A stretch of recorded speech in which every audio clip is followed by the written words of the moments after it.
larger ladder that, at least if I'm on it, it's going to keep me in a safe position. So again, if you're working off a ladder, those top rungs are not for your feet. And make sure you're using the proper ladder and that you've got a ladder that's in good working condition. I think we all know individuals or know of individuals that have had ladder accidents, some very fortunate, but some not so, and left people with life-changing incidences. So please remember good ladder safety. So we've gone through the agenda. I will mention, if you we'd appreciate you keeping your mics on mute unless you've got questions. Last time we got together, we tried more of a webinar approach where we really needed to use the chat function to be able to communicate and ask those questions. We thought we'd try this differently today. Even though we've got a large group of participants on the phone, we thought we would try it in a more collaborative type approach. So just using straight up MS Teams. So certainly you can take yourself off mute and ask questions as we work our way through this. But we just thought this might be a bit better collaborative approach, and would appreciate any feedback from the group after the meeting as well. Gary Meyer is now joining. So again, if you would, as you are out there, please mute your mic unless you want to discuss something with the folks that are presenting at the time. So one other thing I do want to take a minute and touch on, as unknown participant is now joining.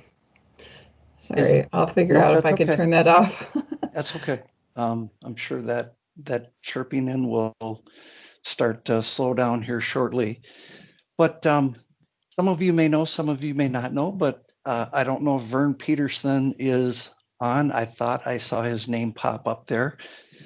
But Vern, this will be Vern's last full consortium meeting, because Vern will be retiring from Wisconsin Public Service, WE Energies, here at the end of the year. And I just want to recognize Vern for all his efforts with the WEWC. Vern has been with us since the beginning. He was really a part of the forming committee back in 2013-ish, and really helped us get this thing up and running. And Vern was one of our first co-chairs when we started our first meeting back in April 14. So he'll be with us for a few more executive team meetings, but for this larger group, this will be Vern's last meeting. And I just wanted to recognize him for all of his achievements and accomplishments, and just really help in getting us to where we are today. So Vern's going to be able to, enjoy a nice retirement here coming into next year, where he can do a bit more of his cycling and maybe camping with the kids, and probably just spending time with the grandkids, I'm sure. So Vern, wish you all the best in your retirement, and really appreciate all of your help with the consortium, and I'm sure everyone appreciates that the same. So thanks, Vern. Thank you. Ron, can you hear me? Yes. Okay. First of all, thank you. It's truly been a pleasure, and again, back in 2013 when we started this, we just didn't know where it was going to go, but it's really been impressive to watch this thing, and there was so much. It was so cool when we first did this. You kind of put some feelers out there, and boy, is there going to be any interest in doing this as a consortium? And the response was kind of overwhelming. But people have come to the table, and I think we've accomplished a lot. And it's really been kind of one of those things I'm very proud of in my career. It opened a whole lot of doors for me in kind of workforce development and those kinds of things. So it's been really awesome. But really the person I want to thank is you, Ron, because, we started this thing and, there comes a time where you got to hand it off. And when you nurture something like that, you just don't want to see it die, right? You want to see it grow. And you have carried the torch, Ron. It's been really impressive, and getting the 501(c) and all of that kind of stuff, and the things I know we're going to hear about today. That's a lot of that is you just keeping things moving, and certainly we've had a lot of help from CEWD and those things along the way. But again, I think your leadership has just been outstanding. So. Thank you, Ron. Really appreciate it. Well, thanks, Vern. And again, as you move into retirement, enjoy yourself, you and your family. Thank you. Very much looking forward to it. I'm sure you are. All right. So with that, why don't we move into the agenda, and Francis, you can start us off with the business and financial update. Great. Thank you, Ron. So this looks much like it did last month, but I just wanted to go through again.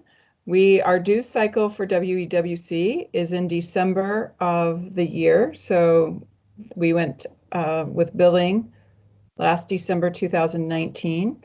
You can see what our membership looks like these days. We still have 6 investor-owned utilities, 1 utility association, 11 contractors. We have collected all of our dues for 2020.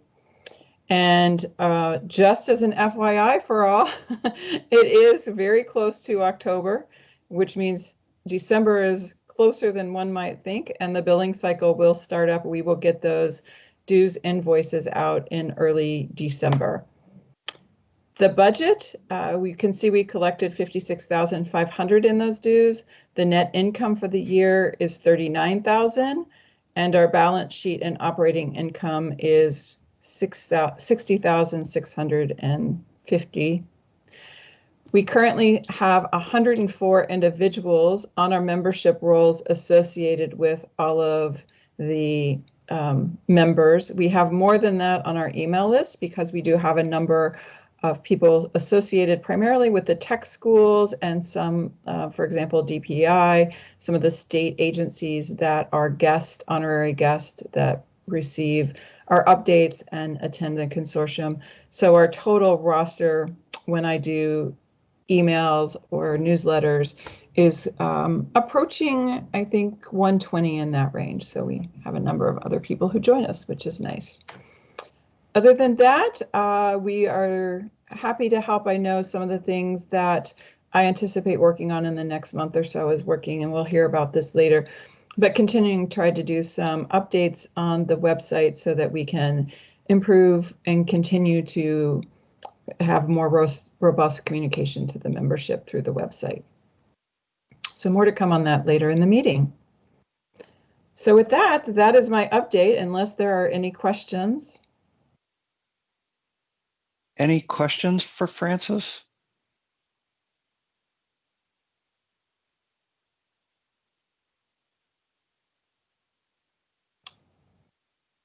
All right. Again, I just think that this is really a testament of how strong the consortium is, and hopefully we can continue to keep that momentum going. When I think about each utility, each contractor in the state that works for one of the utilities, all being dues paying members, that's very, very impressive, I think. And just again, recognition of everyone's support, help as we continue to move our way through the efforts of the consortium. And you'll see later on what we're intending to potentially do with some of the funding that we do have available through all of your support. So appreciate everyone participating, and from an honorary member or dues paying member being an active participant. So with that, let's move into Becky Magidson with CEWD, who's going to talk to us about a CEWD update. Okay, let's see if we can make all this happen here. Okay, can everybody see the screen? Yes. Okay. All right. So first of all, Vern, congratulations and thank you so much. And I want to remind you that I retired from Nicor Gas 3 years ago, and I was working with CEWD. So just so you know that we reserve the right at CEWD to come back and ask anyone that we worked with to continue to work with CEWD. So we'll give you a few months to be retired, but keep in mind we might be calling you if that's okay with you, Vern. Got it. Well, thank you. When Francis and Ron asked me to do this presentation, I was actually going to start with just an update of what's going on, but then realized that what you might also be looking for is just kind of a review of the website. So I decided just to incorporate this all together because much of what I was going to update on is really is on our website. So what you're seeing in front of you is our landing screen, is the homepage for CEWD. So so it's cewd.org. So for all of you that are members or even non-members, this is what, if you came out to our website, that you will be seeing. One thing that I want to point out, what I'm going to do is I'm just going to kind of go through the ribbon here and give you a high level review of what's behind each of these. But I was telling Francis yesterday that kind of as a result of this and some discussions we've been having at CWD, we are going to be in 2021 offering regular website reviews or webinars, if you will, to all of our members so that you actually know what's out there. We are under reconstruction on a lot of our website. So things each day are looking and feeling a little bit different, but know that we plan to reach out to all of you next year and just offer, you know, reviews of our website. And it's ideally designed for new members, but as we're doing today, a lot of us just don't even realize how much content is out there. So I'm just going to walk you through, you know, kind of a high level review of what's out there and go through some of the events and what have you, the updates that are going on. As you can see on our landing page here, we have multiple partners that we are extraordinarily proud of and thankful for, you know, the APPA, AGA, our Distribution Contractors Association. You'll be hearing more about them. They're a huge part of our organization, and I thank the contractors that are on the call today. EEI, NRCEA, and NEI. So we could not do this without our members and our sponsors. So I just kind of want to start over here on you know, kind of, you know, who we are. But as you look down on the landing page, you'll see a little bit about CEWD, but we published some articles based on some timely information. One of the hot topics we're working on right now is DE&I. I'm sure a lot of you in your own companies are working on it. But here's some updates on news and notes. One of the things that I was asked to talk about is the Impact Awards. The Impact Awards is a brand new program that we introduced this year for our summer, for our member companies and consortia. I really encourage you to think about participating in this. Let's see, it'll take me there. So this is brand new. The winners will be announced at our summit in November. But what we're looking for is any one of you to either take a look at your company and or your consortia. What you can do is you can actually submit, you know, self-nominate for one of these awards. You'll see that there's one for a consortia. If you and your organization has a great community program, such as maybe with an urban league or a local educational institute, you can nominate for that. Workforce Champion Award, this is just kind of for, and this is actually going to recognize an individual in the CEWD family of companies that really is a leader and an innovator relative to workforce development. And then there's another award called the Chairman's Award for Workforce Development. This is the highest honor we have, and that's going to recognize a company for actually supporting all 4 of the priority areas. You'll see them listed here for CEWD. The nice thing about this is we just extended the deadline for this till October 9th. So please, if indeed you're interested, I know we do have some entrants in already. I don't know what they all, they all nominated themselves for, but please make sure that this is something that you might want to consider participating in, because you not only as a consortia have done a lot, but I know individually as companies and individuals you have too. So please make sure to give that some thought. And again, winners will be announced at the annual summit. The other thing too is take on the landing page here. You'll see we have some videos. We have videos targeting high school students and veterans. We continue to put these out. We're working on one with women. We're going to have a diversity one coming out shortly. We may be tapping into some of you to help on those. In addition, if you see down here, this Seeking Storytellers, we are using a lot of social media these days for CWD and to communicate our message on the opportunities in our industry.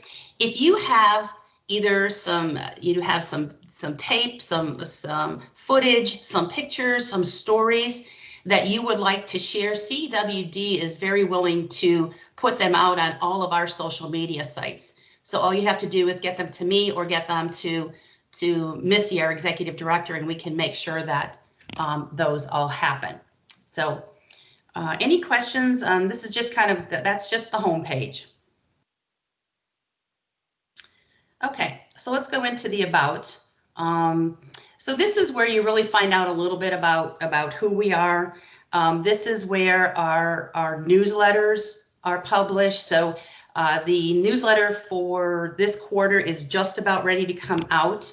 So I encourage you to double check here, but you can see this is where all kind of the hot information is relative to CEWD. The other thing here is if you're not sure who to contact, take a look at this beautiful staff here. This is everyone that is part of the staff, and I know most of you should know. You might not have met Missy yet, but I know you all know Rosa, as she's very integral to CEWD. And Julie is our education consultant that I will talk about in a little bit also. But in case you're not sure who to contact or what have you, or who we are, that's us. Okay. So let's talk about resources and events, because this is probably one of the hottest topics right now. So big event coming up on October 21st. This is going to be held in conjunction with Careers in Energy Week. One thing to note, this event is 100% free to our members and anyone from your organization to attend. Registration details are here. Let me go through what the program is. The program is designed to help promote careers in the energy industry, and we are really excited about not only the panelists, but our keynote speakers. The program will run from 1 to 6 Eastern time, and our leadoff batter, if you will, for that is the Secretary of the Department of Energy. This was a big win for us to be able to get Secretary Boulay to talk. And then I'm not sure if a lot of you may know Mike Rowe. Does he look familiar to everybody? Mike Rowe is a TV celebrity, television host. I think he's on the Discovery Channel right now. He was originally the guy behind the show Dirty Jobs. He has now moved over, totally out of that, and now his whole advocacy is about promoting skilled trade jobs. So we were really, really lucky, because he's in very hard to get. We were lucky to get him he's going to do a 20-minute Q&A with us, talking about jobs in the trades. So I would encourage you, if you do nothing else that day, you might want to listen to those, those couple of sessions, because we're really honored to have both of them be part of our program that day. But then what we're going to do is, following that, we are going to move into breakout sessions. Now, all these breakout sessions will be pre-recorded, but we're going to have panelists focusing on talking to students about energy jobs. We're going to have a session on career changers. So people that might have, started in the hospitality industry and now are working in the energy industry. We have a panel of women. Actually, I'm coordinating that one myself, and we have everything from a line worker, from one of our contractors who just got promoted to a crew leader, to a VP of customer service.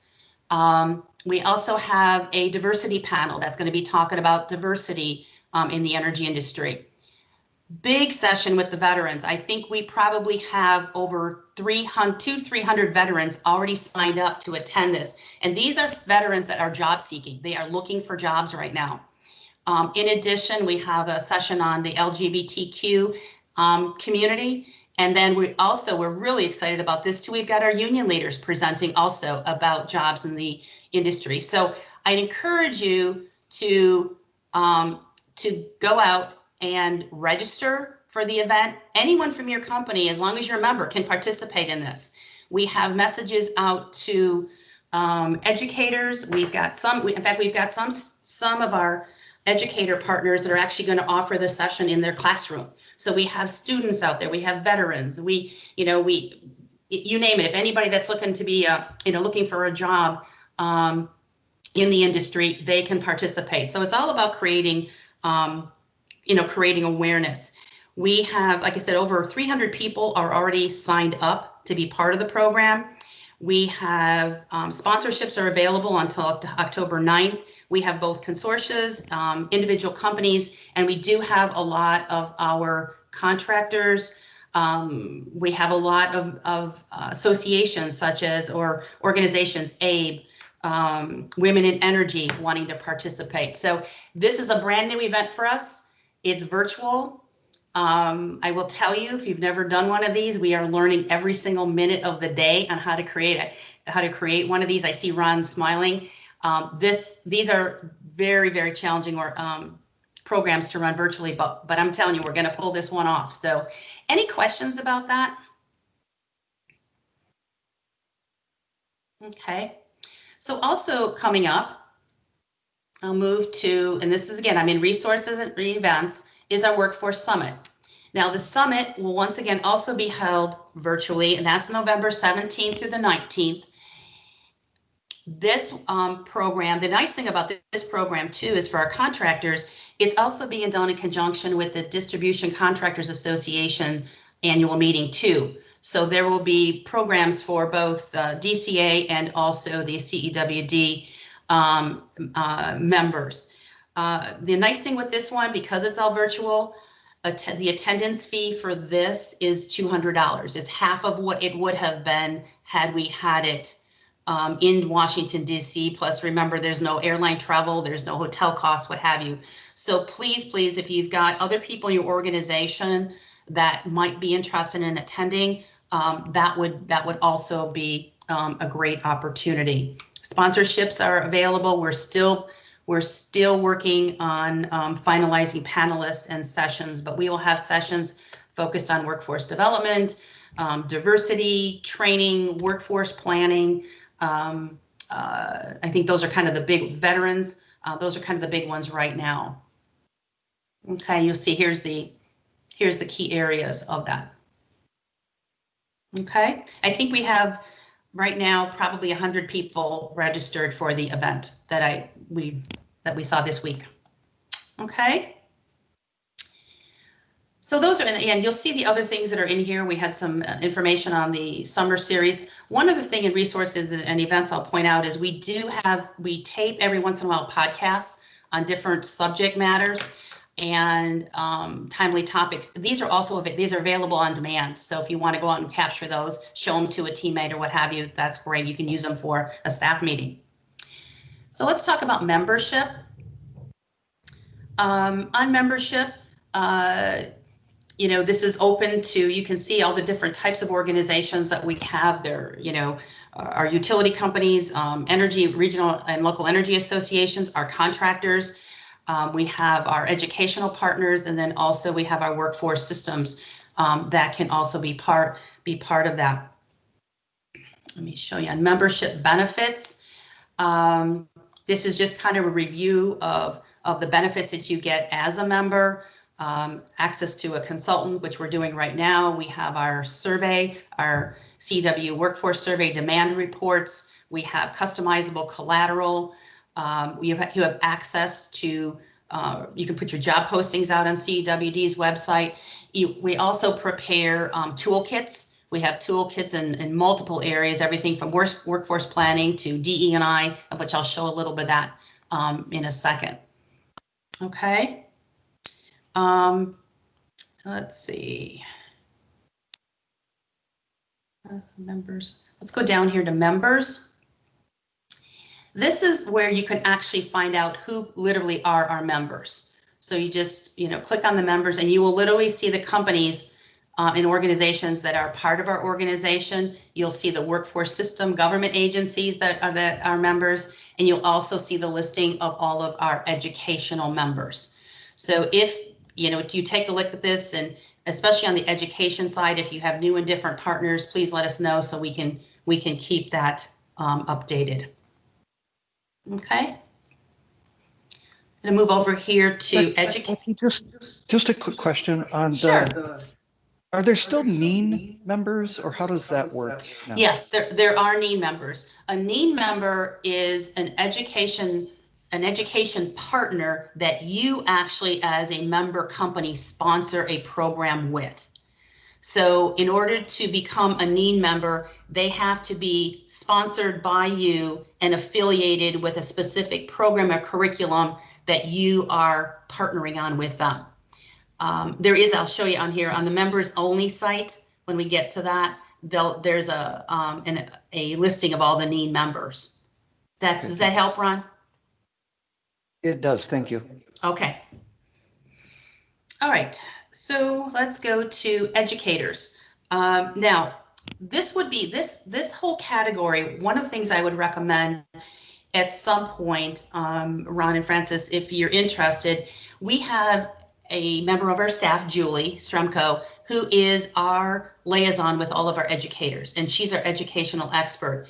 This in itself, I'll go through a very high level what we have here, but it might be worth at, you know, another point having her join us one time and really go through in a little bit more detail all the materials that we have out there, because there's quite a bit out there. Or if you as an individual company want to learn some more and you want us to work with maybe your training and development folks or what have you, or your workforce development folks, we can do that. But in here, this is where we actually house all of our curriculum. And you can see the different, we have curriculum for K through 8, we have curriculum for high school students. And because of the COVID issue, we've actually been offering a lot of this free of charge to our education partners. And I will also tell you, some of you as members have actually downloaded some of this and actually done physics experiments with your own children that you're homeschooling right now, and which we are totally fine with. So if you're looking for, you know, some kind of fun little science project, you might find it within these educational materials. In here, energy is energy industry fundamentals. This is kind of our baseline program to give people an understanding about the energy industry. In this has just, you know, you'll see it has instructor guides, students guides, hands-on activity. And once again, you'll see for additional information, contact Julie directly. And I'm happy to make that connection, or feel free to reach out to Julie directly.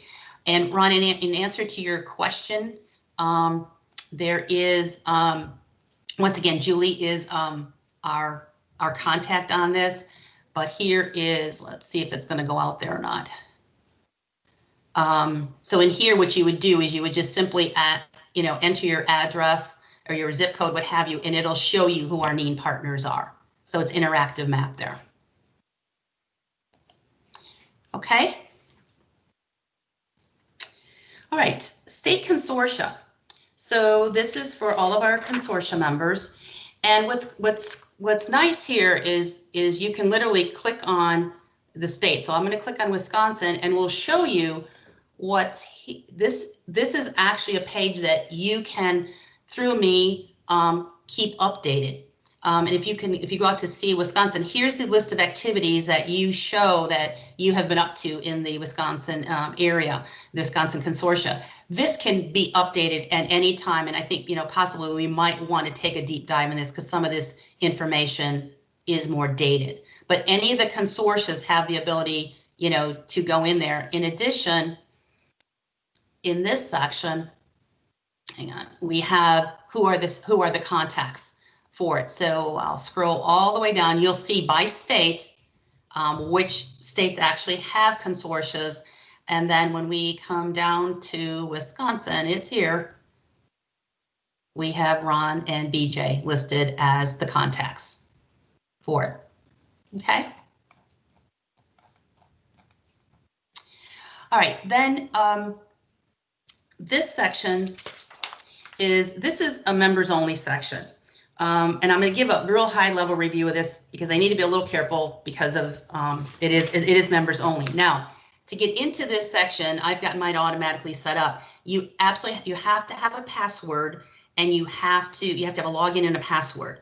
And you can give that login and password to anyone in your organization. So it is the login and password that you personally use to get into the CEWD website, but you can give it to any member of your company because as a member, all employees that you want to share this with can have access to this site. But this is where in the members only is actually where you can find the models and the templates. This is where the workforce planning template is. This is where the troops to energy templates are. We're actually updating the DE&I one right now, so I'd encourage you to hold off on that one. This is where the CEWD surveys, the every other year survey, the demand history, all the data it's housed, in here. So again, our toolkits, if you want to, do something special for careers and energy, there's a toolkit. 17158643208 Is now exiting. This is where you can find, all those materials. And then here also, Ron, as I mentioned, this is where the your specific NEAN account information is housed. Okay. The one thing I would like, let's see, get connected.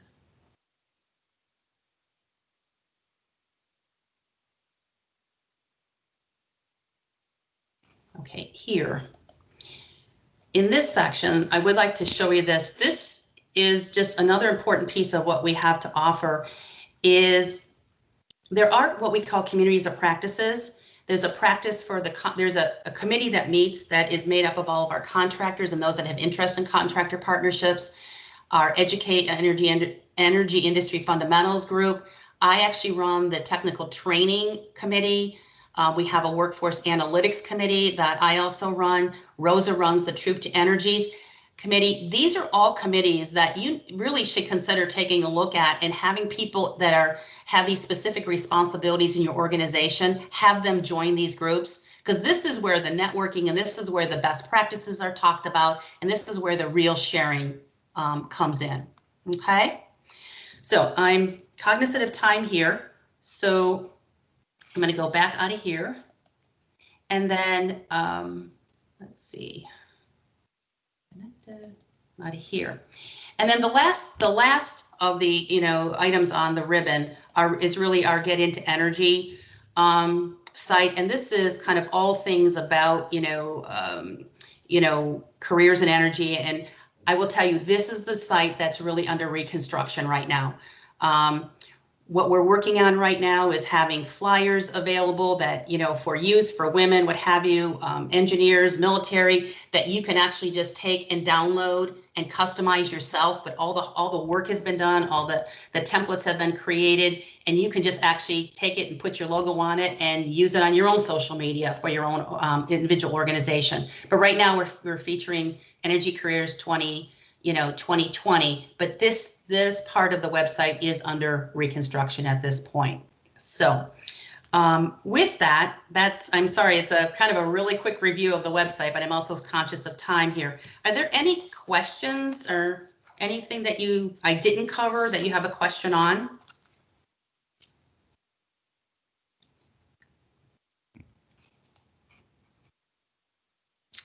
Okay, hearing none. I will, let's see. Okay, can you take that back? Yes, let me take that back from you. Okay, perfect. Thank you. Thank you, Becky. That was a great overview of the website and the things that are in there. But not only that, I just, if I could have, I'm getting feedback. I don't know if somebody could maybe put their phone on mute. But the one thing I was going to mention is not only is there a lot of good content on that website, there's great resources on that website. As I think about the curriculum, all of the things that you all have put together and done the heavy lifting on for us, it gives us those resources. But the other thing I was going to mention for everyone that's in the meeting here today, a couple of those opportunities in October, the careers event, and in November, the annual summit.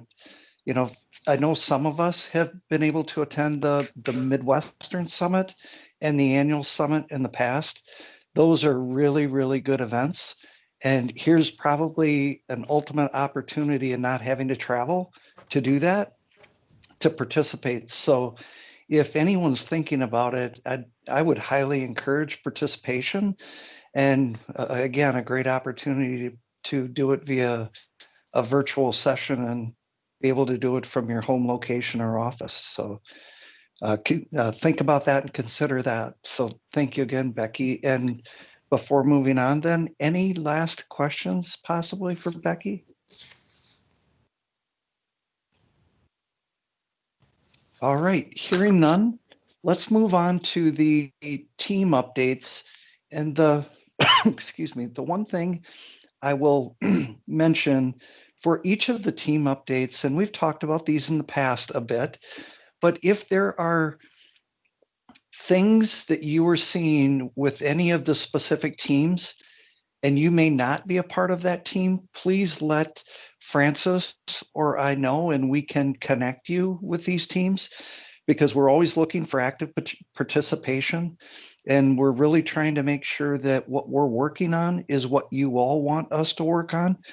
And where we're going to use funds, we want to utilize funds in the way you see it most beneficial. So if you see something here today, you want to be a part of those teams, please let us know and we'll get you connected.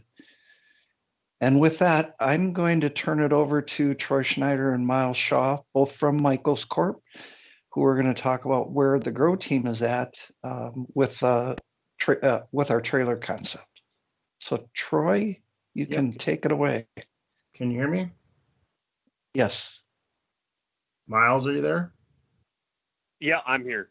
Okay, good.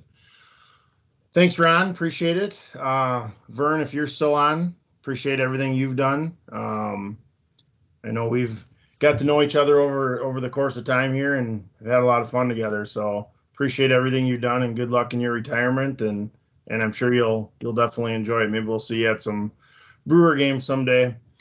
Thanks, okay, Troy. well, Thanks, Troy. Yeah, absolutely.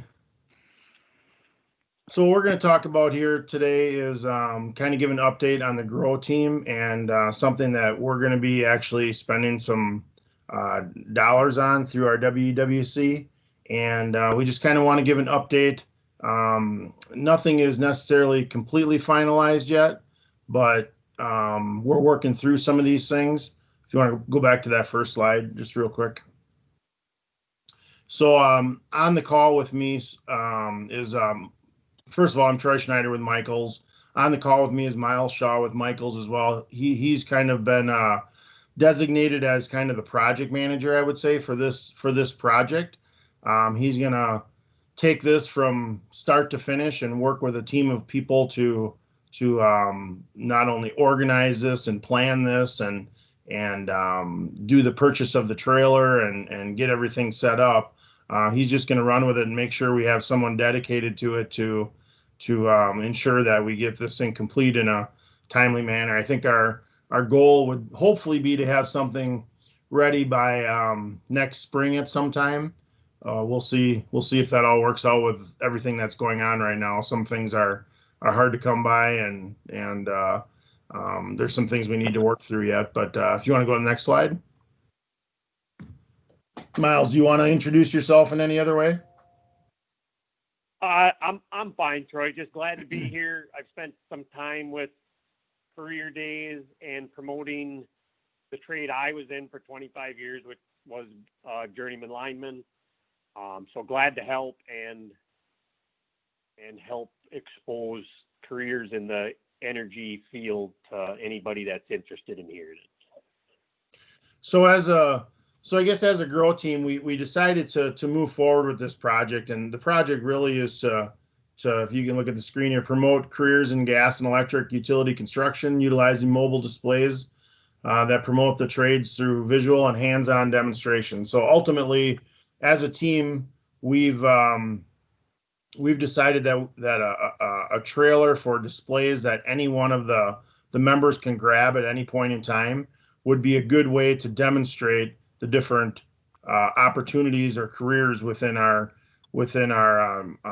industry. And really the focus is on the jobs in the industry. That's what we're trying to focus on. So as we move forward with this, the goal would be to have any of the members available, probably develop a schedule, things like that, where these are events we're going to go to. The trailer would be available. We'd assign people to actually be the presenters. And then any one of the members, like I said, can grab onto this trailer and go. There's some logistical things we need to figure out yet, but ultimately that's the goal of it. Miles, you want to? Yeah. And like Troy had mentioned earlier, nothing's been finalized yet. A lot of good ideas floating around. Depending on the group, the age of the group, the size of the group, our demonstration can easily vary. The photos you've seen on that previous slide was middle school age kids. So we honed in on more hands-on activities to get them involved. If we were at the senior and high school level, maybe it would be more of a technical display or more of a technical discussion with them. So I'm going to maintain that we stay flexible in reading our audience and preparing for it. Go ahead, Troy. So as Miles said, this was just kind of an example of one we did. This was at the Alliant Energy Center, correct, Miles? That's correct, down at Future Quest. So maybe just talk about that a little bit and some of the things you did in there. Obviously, they can see some of the displays, but what your thoughts are from that? Yeah, in this particular setup, there was waves of students coming into like a hall at the energy center down there for 20 minutes. So it was quite chaotic, but we had a team of 3 individuals to help, and it was basically groups of kids coming up, asking questions, and then trying to quickly get them into a few situations that a lineman would get into. This was a line technician display, and so we had them in rubber gloves and sleeves. We had them tying in conductor on an insulator. We had them using a shotgun stick to install grounds, but very very quick, very hands-on, very attentive. I would say the drawback to this situation was, out of the thousands of students that were there, it was by who was interested in our display that came in. So we weren't trying to sell ourselves to anybody. We were just trying to accommodate the educators and their groups of students that walked up to us. But very good feedback on our display. I see a message came in. The activity looks great. Could you send out more details on the event? Yeah, that's no problem. I think that's part of what we're trying to do in the end, is develop a get together as a group and say, these are the events we would like to go to, kind of develop a schedule for this thing. I think that's the best way that this is going to work. Some of those logistical things we certainly need to work through yet, but ultimately, yeah, that is our goal. And please, go ahead, Miles. Troy, I can add to it. This was put on by that Madison, Wisconsin area. I believe it was Madison area schools that were invited to it. They had a construction hall. They had maybe a business hall. One hall was dedicated to trades. So we were specifically asked to hone in on line technician occupation here. Just down the way, there was masonry demonstrations or inside wireman demonstrations. So this was very specific to one trade within the energy sector. Okay. If you want to go to probably the next slide.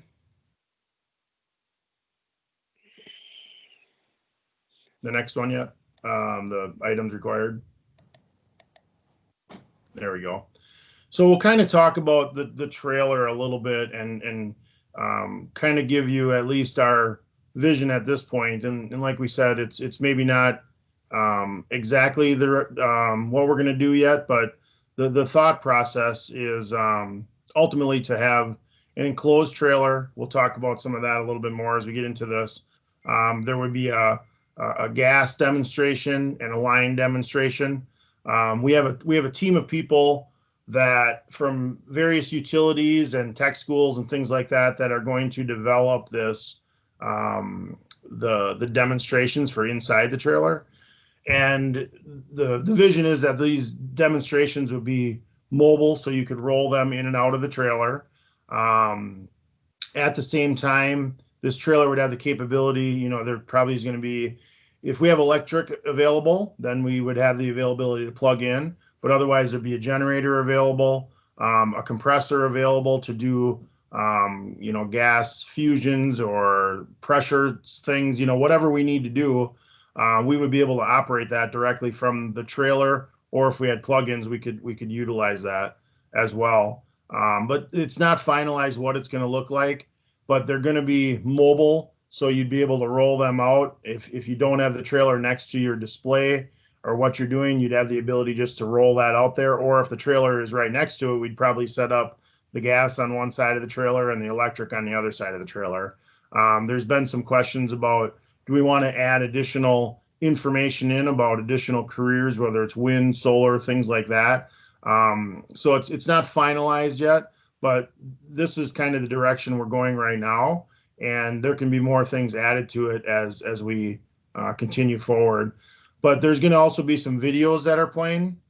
So in the background, as we have this display and these hands-on displays for the kids to work on, as with the presenters that we have there'd be videos in the background, and there'd be some banners and things like that. So the side of the trailer is really going to become a banner as well. It's going to be wrapped in whatever we want that to look like yet. It's still not determined, but there'll also be a banner that matches that side of the trailer, and that banner is going to look exactly like the side of the trailer. It's just then we have the availability. If we can't bring that trailer into a hall or something like that, we can just take those banners and hang them up as the background with the videos going, and then the roll in demonstrations.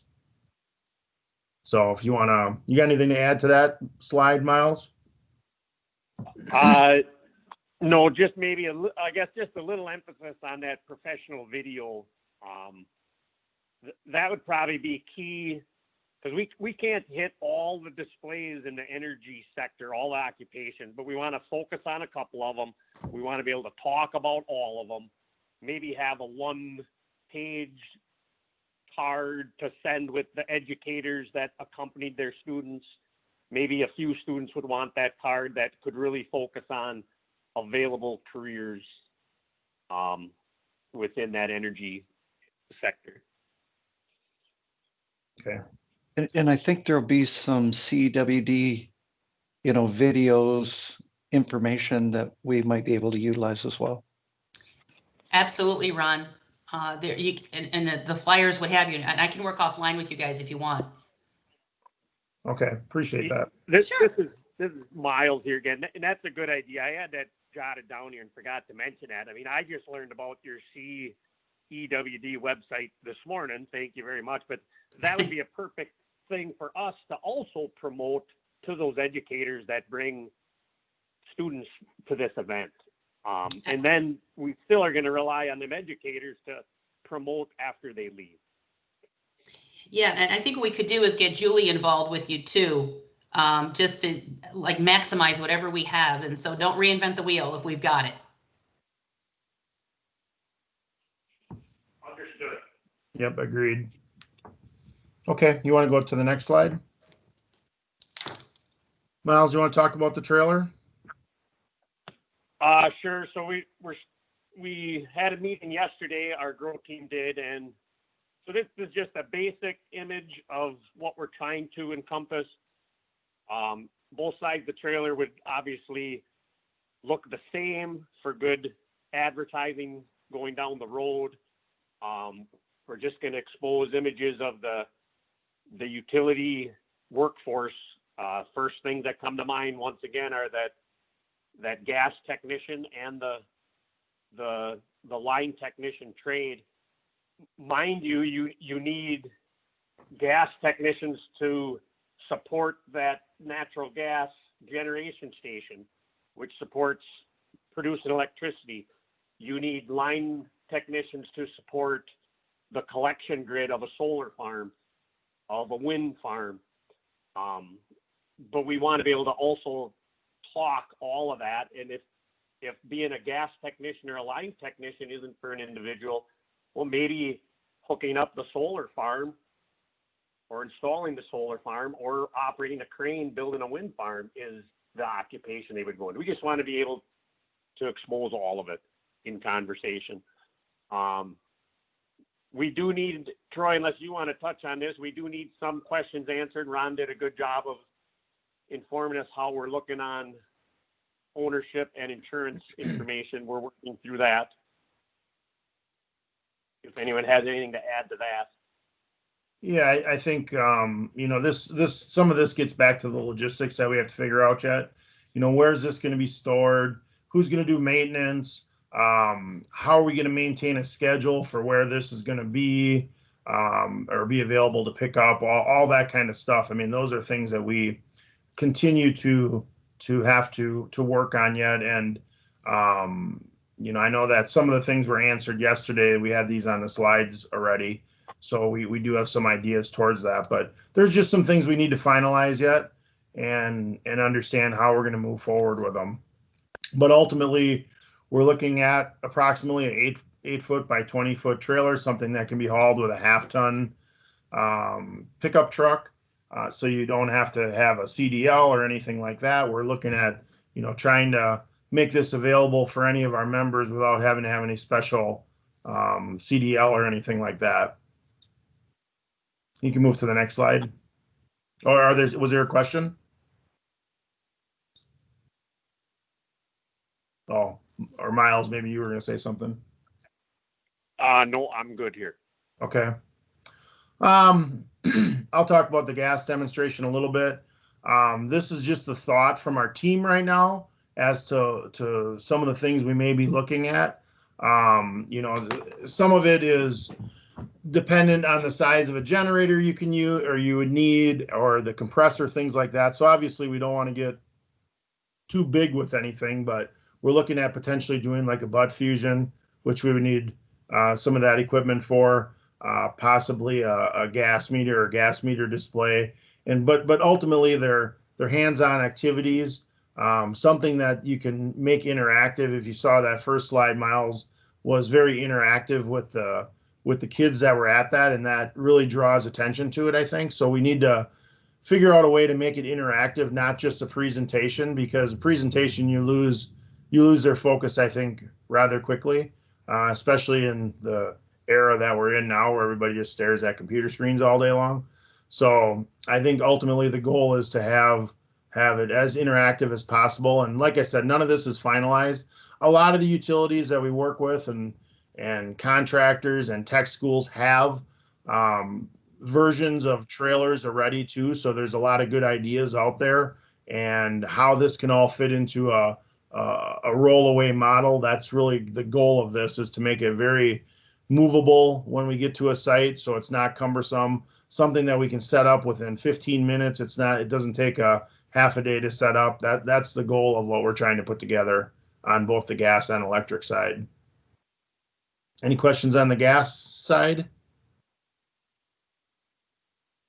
Yeah, this is Steve Horvath at Moraine Park. I just want to throw out an idea real quick. Yep. So once this trailer is outfitted and ready to hit the road, I wonder if you could give thought to involving the local tech college, unless I missed it, and specifically some students in various programs. So, if you're going to be one day in the Moraine Park area, let's say demonstrating at Beaver Dam High School. Well, it's right next door to our tech college, or West Bend High School, whatever. Having some kids, if we get enough notice, even today would probably be sufficient. Having one or two of the students from either the gas or EPD or both program come and help talk about what they're learning in there. There'd be no better way to recruit some potential high school kids if you got kids in the tech college program right away helping with the display. So thank you. Yeah, I think that's a fantastic idea. I think, if you look at a lot of the contractors in the utilities are all involved with the tech schools across the state as well. So, I mean, I know Miles specifically is, he's involved with the tech school systems. I think that'd be a great way to show that interaction, and it would be coming from, not just an old person like Miles, but it would be coming from a student out there that is really trying to promote the career that they're getting in. I think that's a great idea. We'll definitely look at that and take that into consideration. Thanks for that input. Troy, go ahead. If I can interrupt you for a little bit, Troy, maybe you were going to hit on this, and I believe it was you that mentioned this at one of our grow team meetings, but for good reason, a lot of displays out there in the energy occupation or in the energy field always showcase the danger. And I think it was you, Troy, that mentioned that may have scared a few people away from wanting to get in this career over the years. And that's one thing we don't want to do is showcase the danger. We want to showcase how you mitigate and work in these environments. Just keep that in mind, that's our goal here. I know we have firehouses out there, and we have gas leak explosion demonstrations, and we have electrical fault demonstrations, and they all have their purpose in educating the dangers, but we want to also educate that this is a excellent area to have a career in, and it can be very easily worked mitigating those dangers. Yeah, I think you're on target there, Miles. That's always been something I've said is, I've been in the industry for almost, hard to believe, but almost 30 years now. And I think we have done a great job of scaring the public. And, parents are ultimately the ones that lead their kids towards careers a lot of times. It's a fact. We all know that that's the case. So if there's a way that that we can try to mitigate that. Obviously, we don't want to have kids fly kites around power lines, so we need to make sure that that focus is there. But at the same time, we have to get these people to understand, because I've brought a lot of people into our trade over the course of the years, especially the last 10 years. And a lot of it was getting it past the parents and the kids that, they see the house that blows up, things like that's what they see in our industry. So this is a great way to show that there's safe ways of doing it. Miles, I know, focused on the gloves and sleeves in that first picture. If you saw, those kids had gloves and sleeves on.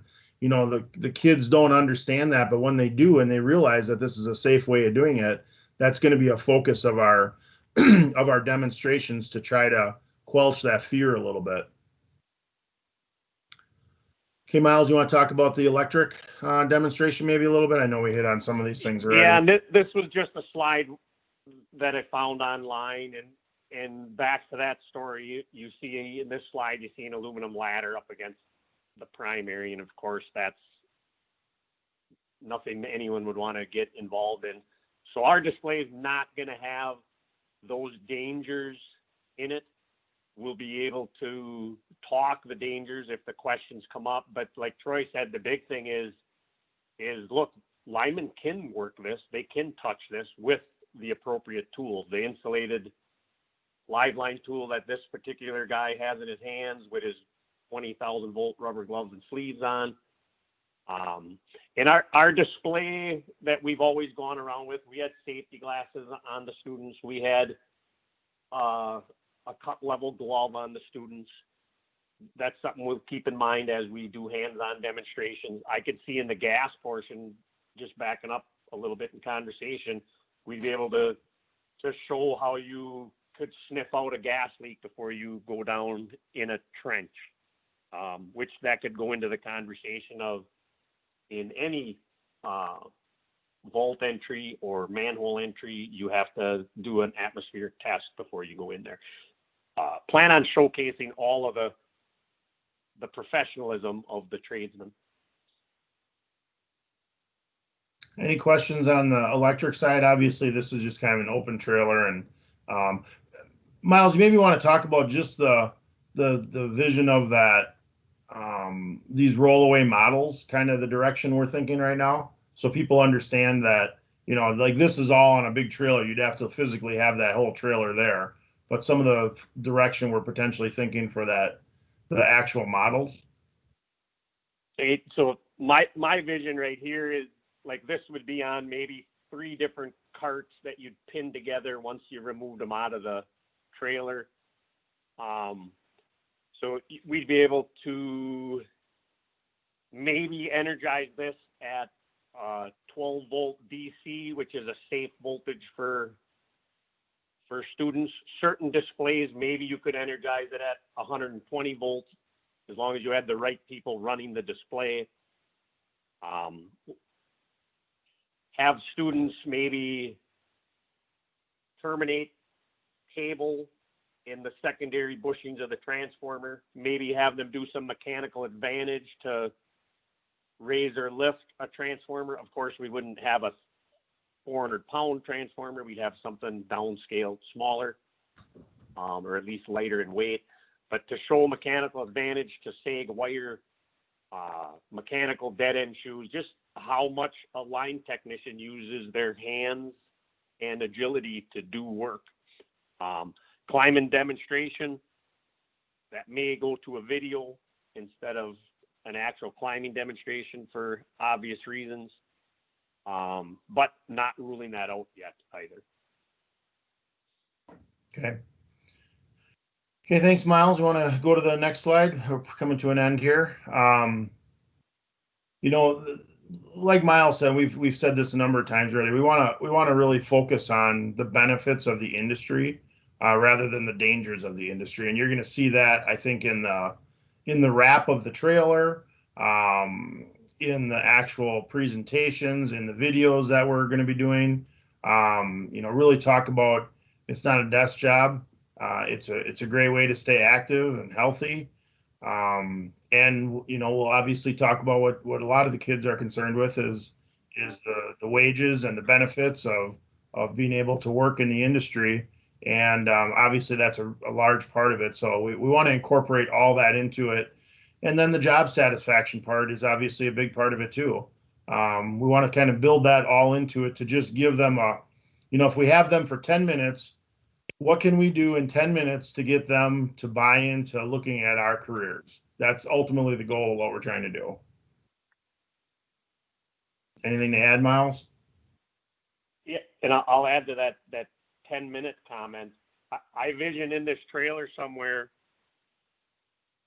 for the user, because there's many different people that could come and use this trailer. We probably would have quick demonstration cards and ideas, not the control people, but we'd have the 15-minute version, we'd have the hour version, things you could do with the props we have in here.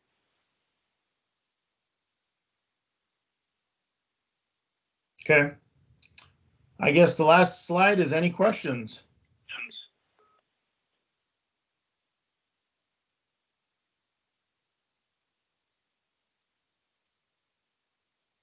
All right.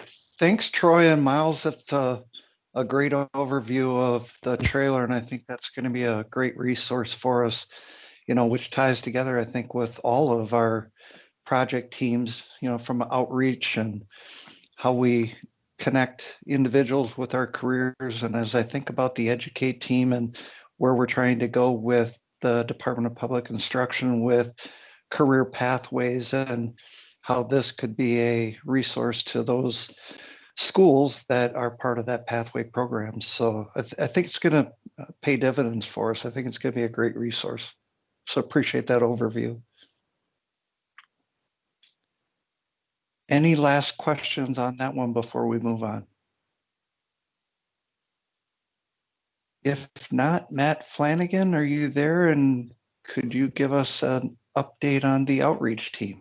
I am here, and I want to thank you for putting me exactly where you did in the timing of this spot, because pretty much everything that Becky had talked about were parts of what I wanted to discuss as far as access on the websites. And Troy brought up some great points, and thank you guys very much for the presentation on the trailer. It looks fantastic and exciting. And some of that I want to kind of talk about, some of the resources that we currently have available. The outreach team, our key deliverables from the last meeting we talked about was developing materials to showcase 5 career pathways.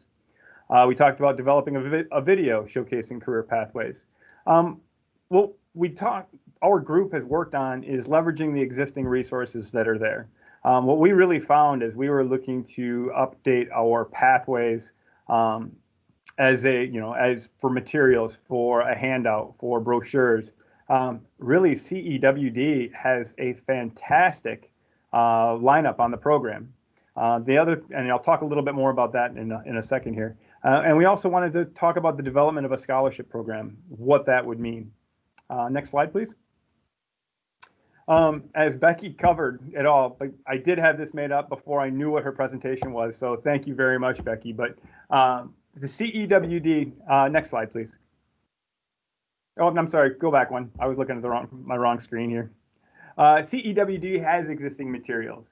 There are a lot more materials than what I personally had realized was available, and what many in our group had realized were available. What we are noticing is a lot of it is kind of underutilized and under-leveraged from our statewide group. And I think that today, that demonstration, that presentation to kind of show us where to go, show everyone where to go, really brought a much more of an awareness than what was necessarily in place before. We started looking at updating the existing materials that are there to focus on the 5 career pathways. That's an easy path to get to. We went through the cewd.org to the member-only access, career awareness, and then the career awareness materials. All that information is right there. These are things that we were trying to develop, but we didn't necessarily need to, because it's all right there. It's open for individual companies and organizations such as the WEWC to brand. So when we do get to some of the different trade shows, job fairs, career fairs, we have that opportunity. Next slide, please. What we really want to focus on from an outreach with our website is enhancing the industry calendar. If anyone has gone to the WEWC website, we have an industry calendar that is out there and is very, very underutilized.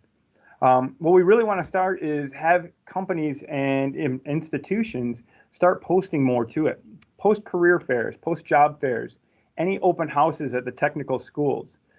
Troy, as you were talking about ways to kind of schedule the trailer and an awareness, Steve, you had brought up, this would be a great opportunity if we knew that there was going to be a career fair, say at Marine Park.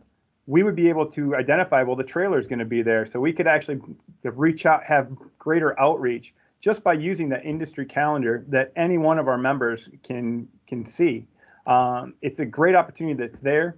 If you go to it right now, the industry calendar doesn't reference today's meeting. So we really need to do a better job kind of focusing on putting all of our information out there so people are really kind of drawn to it.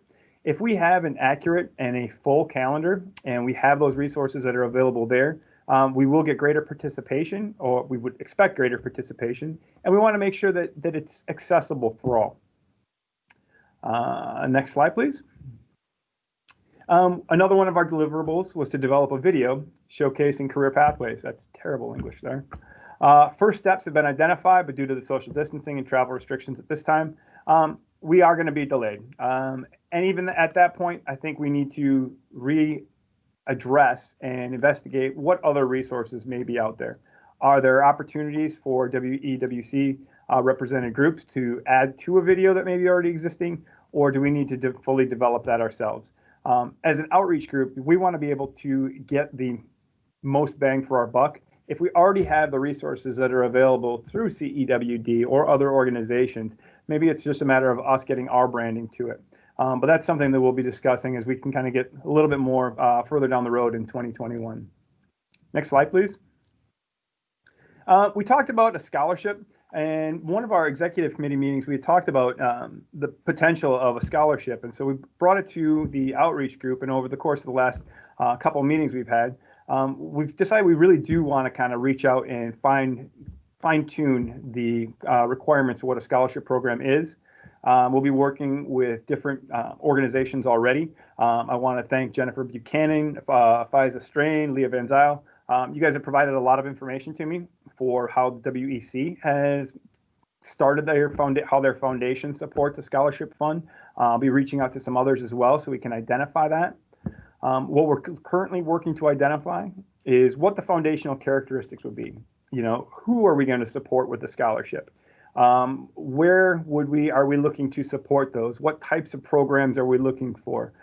Areas, we really want to have this not focused on just one area for every single year, but we want to be able to use the supply and demand statistics that the CEWD and WEC have provided year after year. Obviously, 2020 creates some challenges. It's been different than any other year. We know that that's going to be an outlier. But what we want to be able to do is leverage the information that's already out there and be able to predict where, if we're helping to finance someone else's education, that they're going to an area that we see as being in need when they get out of that program.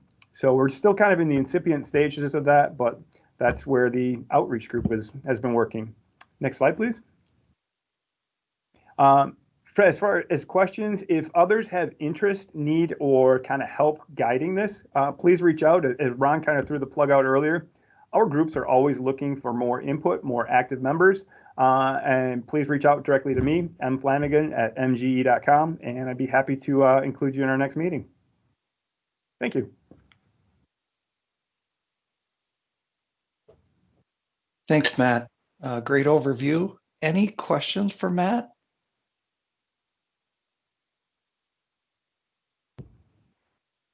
Again, a lot of good information that we'll be able to leverage, and a lot of great resources we'll be able to leverage as we start to pull things together from a career awareness perspective.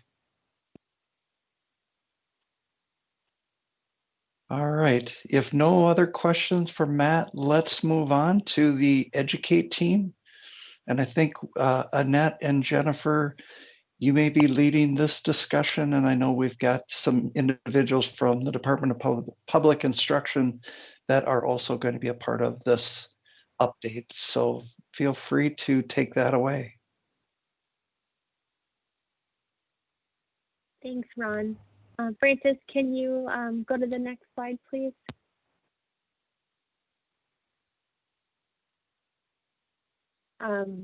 Jennifer, you have Jeff leading off. Jeff, are you with us? Good morning, everyone. Jeff Hicken from Department of Public Instruction. New to this group since Robin retired. I am the Agriculture, Food and Natural Resource Consultant, but I also have Karen Smith with me today. She's going to join, and the two of us are going to kind of give you an update on where we're moving with the energy pathway. You all were able to see what's on the screen right now before Robin retired, and so we're now going to take a look.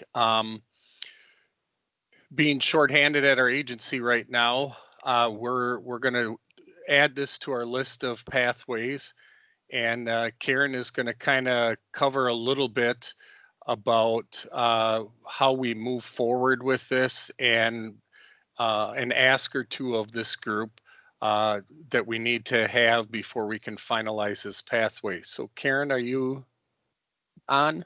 I sure am. Good morning, everyone. Again, I'm Karen Smith, also with the Department of Public Instruction on the Career and Education, Technical Education team. Just wanted to give you an update on where we're at with this pathway. As Jeff mentioned, as Robin was transitioning out, AKA retiring, there was a little bit of a pause on here. But Jeff and I are definitely, back at the helm. We've got a good grasp on where Robin left things off on this pathway and the things that we need to do to get it finished up. So I won't walk us through the pathway because I believe that Robin already did a walkthrough at your last meeting. And what you're going to see here isn't significantly different. It may look a little bit different than the last version you saw, but the content is more or less the same.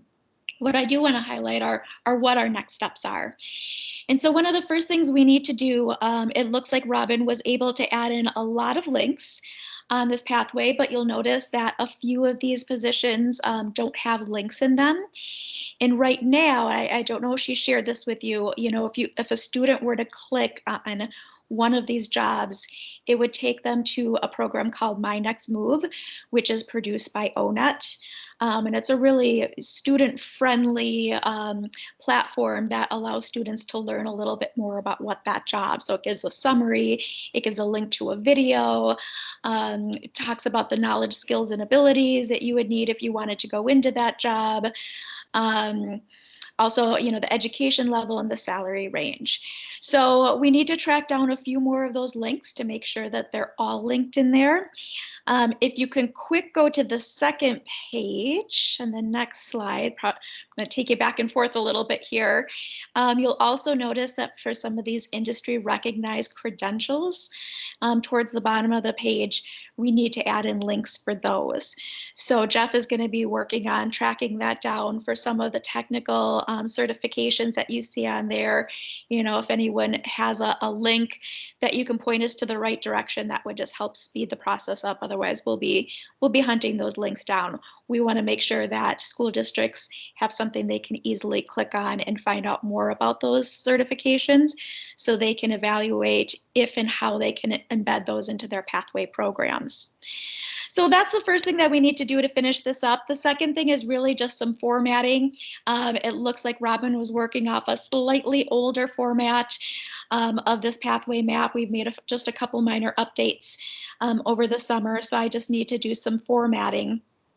The biggest to do yet, Francis, if you wouldn't mind going back to the first slide, is you're going to notice that after these job titles, you're going to see some icons. There's a little circle icon, and then there's an orange starburst icon. The circle icons already are all placed. We'll go through and double check those. Those circles are indicating that a student could also find that job in Zello. I'm guessing Robin has probably talked about Zello before, but for those of you that may not be familiar with that, that is the academic and career planning software platform that almost every school district uses in the state of Wisconsin to help students explore careers and to really start to map out what their academic and career plan looks like. So Zello has a whole database of career profiles where students can explore. And so we want to make the connection as much as we can between what students are seeing on these pathway maps and how they can then further explore those careers in Zello whenever possible. And then that orange starburst is meant to really show students what are the jobs that are going to be most in demand. And so I think Robin put a couple on there just as an example, but that's the work we really need to go through and we need your help with to identify what those bright outlook jobs are. So typically the first thing we look at is Department of Workforce Development labor market information. In particular, we're looking at their hot jobs. So we'll look to see if any of these jobs on here fall in that hot jobs category. The other thing we've done in the past with our other pathways and our other state pathway teams is sent out a survey that will go to employers. So we'll go to everyone in this group with a list of these job titles and just ask you to think about which jobs do you think are going to be the hardest to fill over the next 5 years, and then rate those on a Likert scale from, you know, high, very high demand, some demand, no demand, or not sure. And then we use those results to really look at what are the jobs you as employers are saying, we expect there to be lots of opportunities, aka this is a bright outlook job for a student to really think about, and we would put those starbursts on this map. If you have some other labor market information or data on job demand that you've already collected as a group, feel free to share that with us. So I think, Francis, you're probably going to be our main go-to, I'm assuming, to try to figure that all out. So feel free to share that information with us. Otherwise, we can put together that survey fairly quickly and try to get it out in the next week so we can get that ball moving. So all in all, I think we've got a good shot at getting this done over the next several weeks, definitely towards the end of this month. I realize that you have a careers in energy week coming up.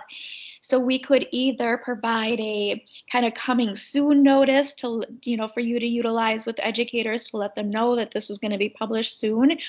Or if you'd like, I was thinking this morning, we could even maybe take this draft and see if we can put a big draft watermark on it and still give people like a visual so they can start to see how this is shaping up. Since it's pretty solid, it's really just fine tuning and tweaking that we're doing at this point. So feel free to let us know if you have a preference on how we can support that. And the last thing I'll say before I open it up and see if anyone has any questions, I love hearing this morning about all the amazing things that you guys are doing and the great ways that you are reaching out and working with educators in our state. Please call on us as a partner anytime you have, information, activities, events, videos to get out to students and or educators. We are happy to share that out. So we've got a couple of different listservs that we can share information out with educators. We do a monthly newsletter. So if you've got a great event that's going to be happening, you know, during your Careers in Energy Week, we could talk about maybe doing a story, a feature story on that. And then we also work with all the CESAs in the state, which have a direct contact in each school district to their academic and career planning coordinator. So we've got some really good communication pipelines to help you really start to move some of this information and activity out and expose students to lots of great careers in energy. So any questions that I can answer?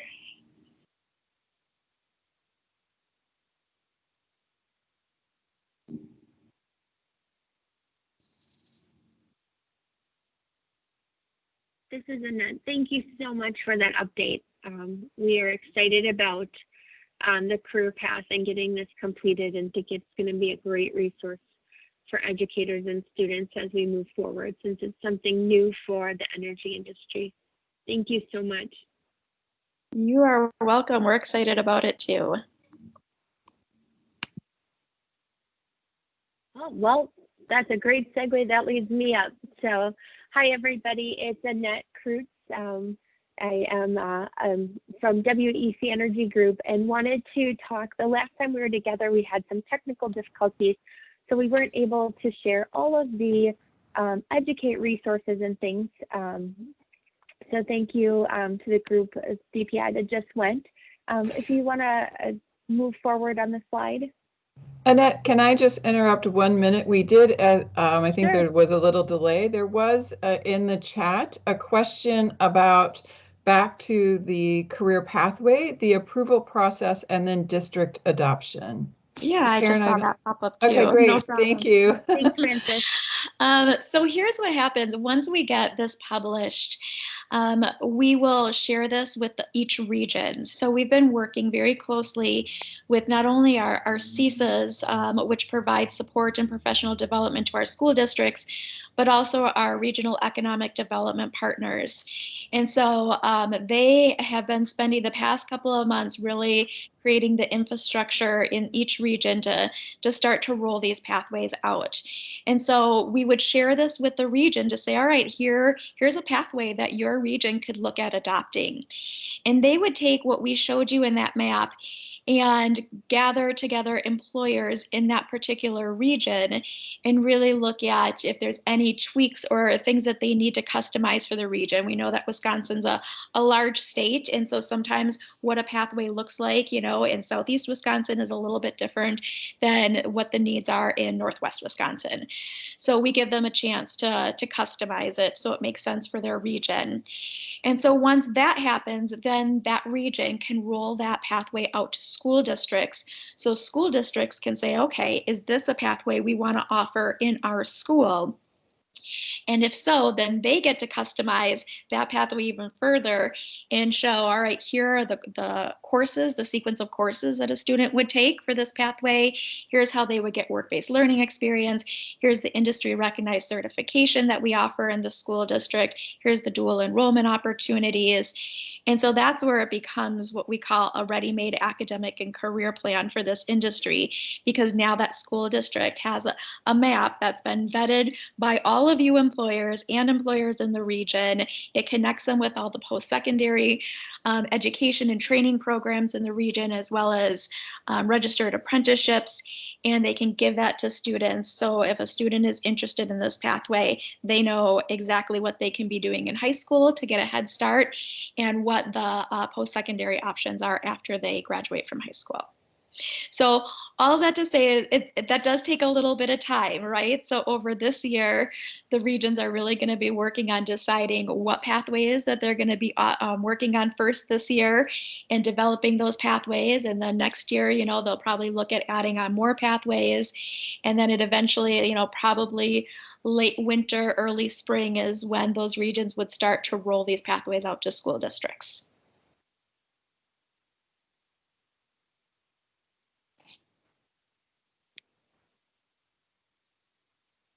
Thank you very much for that detail. You're welcome. Any other questions?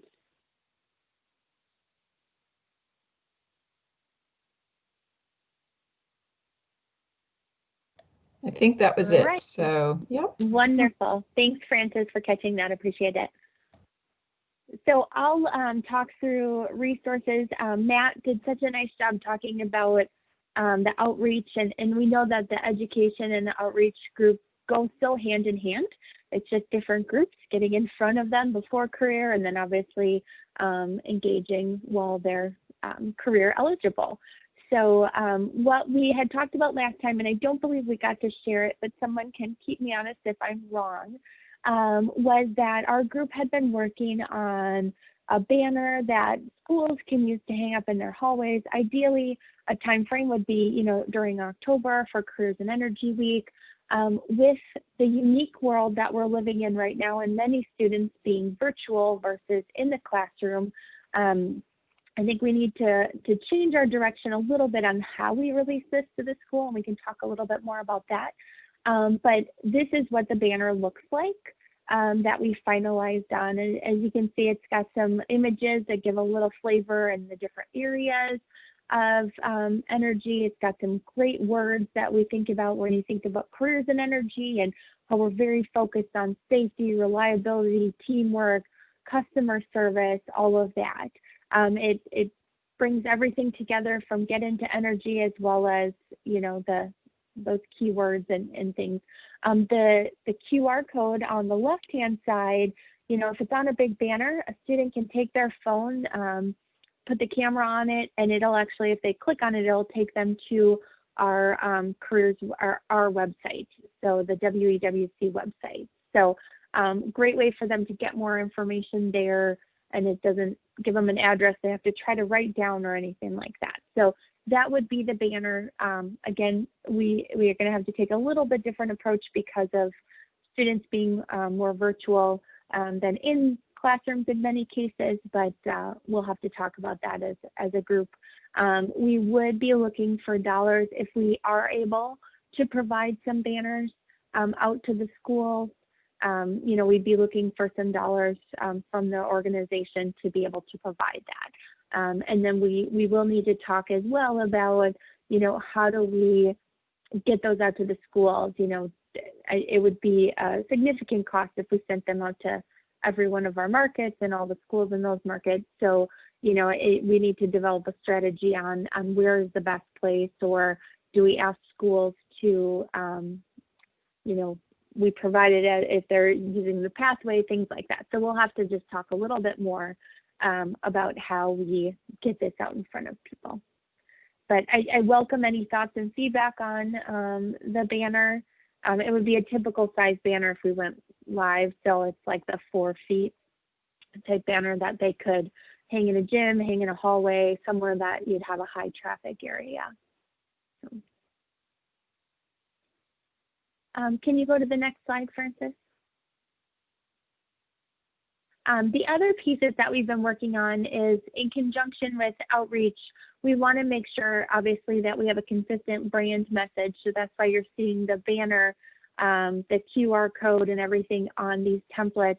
What these templates are is they are identifying jobs that we fill regularly, and they're tools for you guys to use. So there's something that we'll provide to Francis to make sure it's accessible to everybody, that you can actually go out and edit. And you can have someone specifically in your organization that provides a quote, and you can put the job, the wages, the education, things like that. Or because they're general enough and they just have first names and the company, you could use the ones that we provide as well. And we will have a handful of samples. We've got a laborer, we've got a designer, we're working on linemen and some other positions, so those will be out there. And the whole goal is to be able to have some handouts in the classroom for our teachers, or if you're at events, you know, that more educational, not just the outreach of careers, but to be able to put a face that's relatable to students. Hear from them in their own words what it's like to work in the energy industry, and learn a little bit more about the job, the educational needs, and things like that. Along with these that are not pictured here is we have an additional document that's a template that can give you more on that person's story. So for Chantel on the right-hand side, you know, it's a document that asks her to provide specifically her school, you know, some of her responsibilities, her career path, so if she's been in other areas. And again, that's a tool as a back end for the individual that may be presenting that day or speaking with students, to have a little bit more of that person's story to be able to share. Obviously, we're trying to make connections, have students say, oh, you know what, you know, that person, you know, came from where goes to my school, or came from where I've come from, you know, maybe this would be a great place or a great career path for me. So it's all about making that connection and being relatable to the students. So wanted to share those with you. We will work with Francis to get all of those tools out. And then Vaughn, I don't know how maybe you want to approach, or maybe at a separate meeting, how we talk about budget dollars and maybe the best way to either virtually or digitally initially, and then hard copy, get these out to the schools. Yeah, and we certainly can take that up at the next executive committee meeting. Perfect. Thanks, Ron. Comments, questions, we welcome feedback, and if anybody's interested in joining the group, we welcome that as well. I will turn it over to Jennifer. Good morning. Our subcommittee team goal is to educate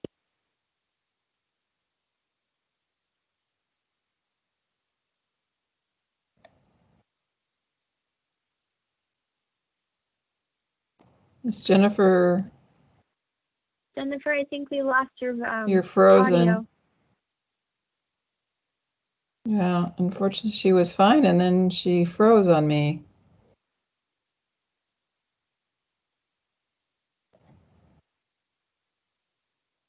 Jennifer, can you hear us?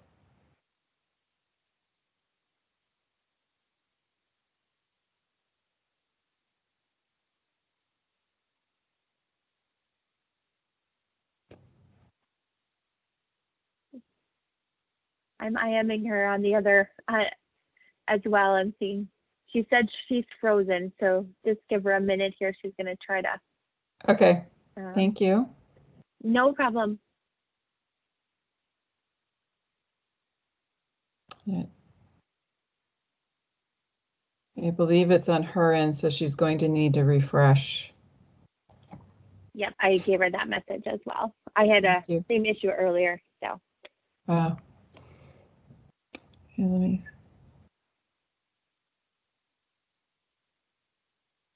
I know she's going to talk about the externship and sizing it for the utilities to use with their educators. Again, all on the expansion of making sure that we are providing tools and resources for our teachers and our students in the classroom and around the classroom so that they could get more, increased awareness and things in careers and energy. So we'll just give her another minute if that's okay to get her to log back in so she can join us.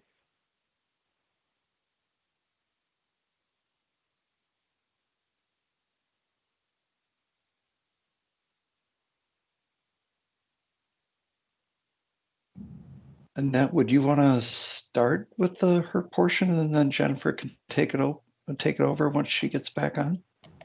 I sure can. I won't do it as much justice as Jennifer can, but I'd be more than happy to if you want to forward the slides. So, and she's writing right now here, so.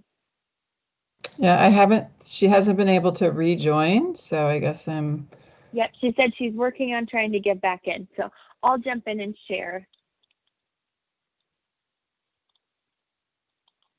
So first step, and I'll have her expand beyond that, but first step here, as you can see, the internship model. So at We Energies, Jennifer actually leads an externship program. Oh, there Can you hear me? I'm Perfect sorry. timing. You guys just won't be able to see my beautiful face. I did my hair for nothing. Okay, I'm so sorry. Our team goal is to educate educators and counselors via events that bring awareness to careers and energy, whether in person or in our new virtual world. The slide that is shown reflects activities that I, along with the Educate team members, have participated in or led. There's a total of 14 activities. You can go to the previous slide, Francis. There's a total of 14 activities. These activities encompass fields in electric, gas, wind, solar. Some activities are better suited for in-person participation, while others can be done virtually. These activities serve as a means of information and letting educators and counselors know what may be available to them in servicing their students. On the next slide, there is a sample agenda that can be adjusted based on the location of the activity or its duration. The agenda shown reflects a 4-hour event on site at a local utility. Obviously, this agenda would just need to be adjusted should it be virtual. The next slide has a sample contact us form. The goal of this form would be to allow a means of communication with our team directly should an educator, counselor, perhaps even a leader from a local utility, should they want to engage students in sample activities our team has provided on the WEWC webpage. The initiator of the form would provide the information requested and then submit the form from there. Our Educate team would proceed to meet and discuss the need and request submitted and basically what can we do to help this person. One of the Educate team members would be in touch with the initiator of the form, which we'll call our customer because they would be our customer, and we discuss their request further and offer assistance from there. The assistance could be the educator member putting the person in touch with someone at their local utility that could be of assistance, or the educator member may be able to assist via tools or resources available at their fingertips within their own organization or via their own network. It could even be our Grow Team trailer, which I just learned so much about and is pretty cool. Either way, our goal would be to provide our customer with what they need in a timely and efficient manner. The concept is somewhat similar to an event planner. So if you were to let your planner know what you need or want, the planner then proceeds to provide you with a plan of what they can offer for items with not in their reach, I would say. They typically have a vendor that they're working with already that could be of assistance to the party. So in this situation, they contact us, we build something for them based on what we have experience with. If they're looking for something more out of our reach, we would be in touch with like a local utility within that person or our customer's area to see what they have already or what we can help them with. So in this scenario, we are the planner. We're cheap compared to the planners I've hired in the past. It's a free service, but it would be available for folks that are on our website and need some help. The next slide reflects the area that our sample activities and contact us link will be housed. So it's not up and running yet, but soon to come. And if any of you on the phone want the help of our team or want to join our team and be event planners, so to speak, please let us know. Are there any questions? All right, thank you. All right. Thank you, Jennifer, Annette, Karen, and Jeff. That's a lot of great information from the Educate team. So appreciate you sharing all of that. All right. So let's move into our last team update. We've got BJ and Joan going to give us an update on the support and structure. Yeah. Thank you, Ron. I think I'll start off here with the website. I think we're going to, do you want to switch over to the website a little bit, Francis?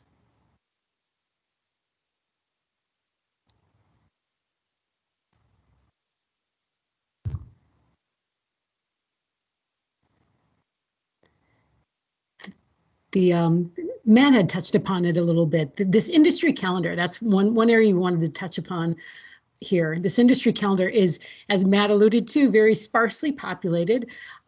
We are looking to have events added to this calendar.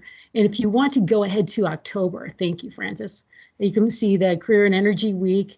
And the great thing is you can really house a lot of information here. So the contact person, how to sign up, if you're conducting mock interviews or anything for your students, if you're an educator, for example, who's the contact person? How do you get a booth? Those types of things. Matt had identified a couple areas which we resonate with the career fairs, job fairs, open houses at schools. Those are the types of events we want to add. And you do so by suggesting an event. Thank you, good cue there at the top. And you fill out the contact information, email address, phone number, event title, all of that information there will be then housed in that calendar, and it'll be a terrific tool for all of us to be able to really foster more engagement within the WEWC. The other cool part is at the very bottom, there you go, and you would hit send suggestion, and then it'll be added to the calendar. The other part is being able to color code these. So if it's an education event, those are marked in blue at the bottom, and you can see that if you go back to the calendar. There we go. And at the very bottom of that page, You can see if it's an education event, we can color code that as blue, a government event as purple, and then a utility member event would be green.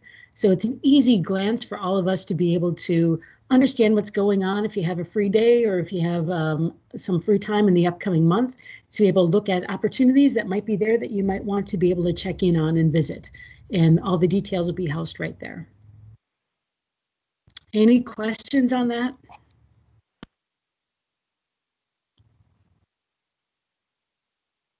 Thank you, Francis. I think we can go back then. So just, and sometimes it might be a support person within your organization.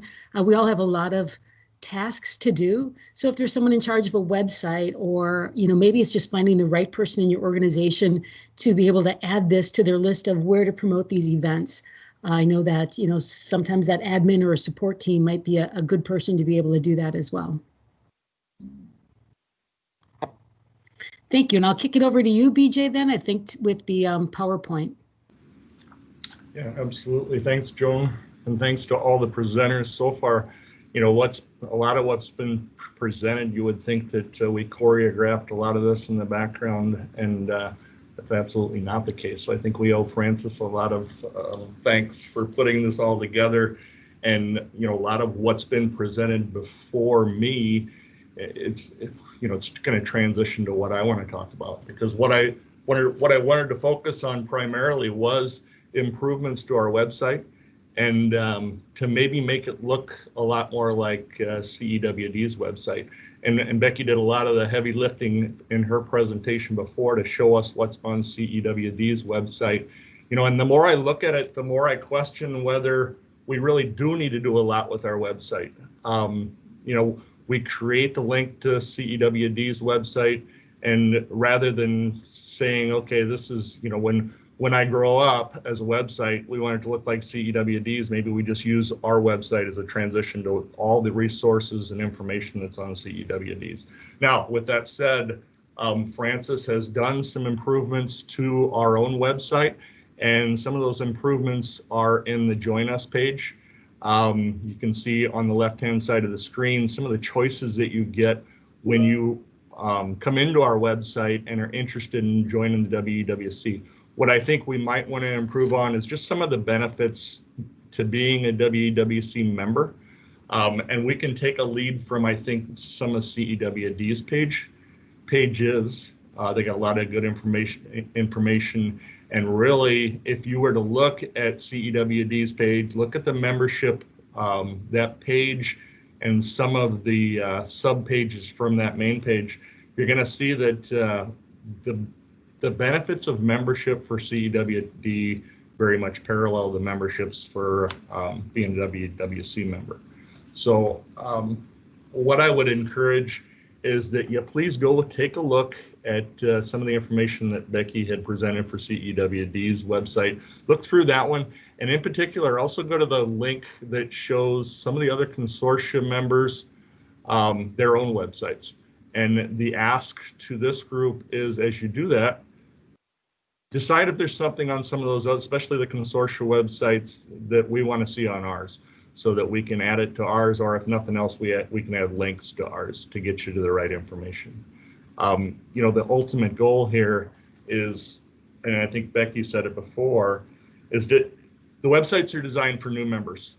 They're certainly available for continued support and references to our existing members, but we want it to be attractive to new members, and there's a reason for that. And the reason is for some of the things that have already been presented today.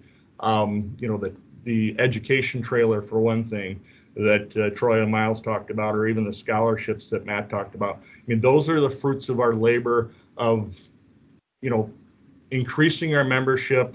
Also, in the fact that we became a 501c3, that's allowed us to do some of these things that we normally wouldn't have been able to do in the first place. So, we've got a good core group of members, and I think you can see that in our website somewhere who our members are.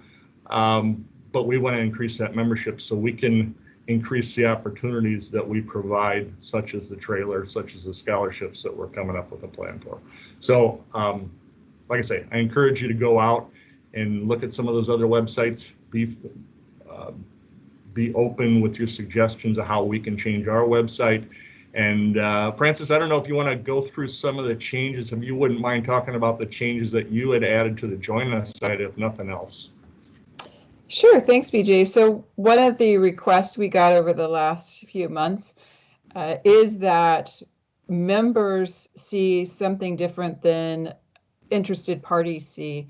So for example, as a member, if you go to the website on the Join Us, it will not look like this. It will actually tell you what your current membership is. And therefore, you're not asked what kind of member you want to be. So that was one thing. If you're on our public website, though, and you're not a member, so it's a little, you have to kind of go in and log out as yourself if you want to see this Join Us page that I have here on the slide. The other thing is we have made several of the tabs, such as the directory, where you would go to see who is a member, that is only available for members. We didn't want to have the contact information available for people who are currently non-members. So if they want to know something, they can contact us as the primary initial contact to know what type of members we do have. We have a contact page for us. But again, your member details of your phone numbers and your email addresses are only available to members themselves. And then the other thing would be on our newsletters. Currently, we turned our newsletters on only for members. So the recording of these virtual consortia, and I've done a few newsletters and some of the updates. Those are available for members. We want you to have value in your membership, and they are not available for non-members at this time.